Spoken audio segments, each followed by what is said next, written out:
at 3:03 a.m.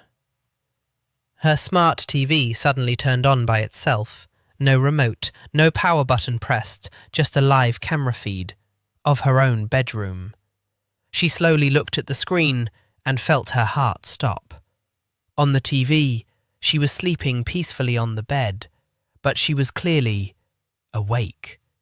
The camera angle on the TV slowly changed, as if someone inside the room was holding it. Her breathing got heavier. She whispered, "Who's there?" The TV volume increased on its own, and a distorted voice said, "Don't move. It can see you when you do." She froze. Morning came.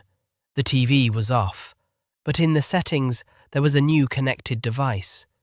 Living room camera, added at 3:03 a.m.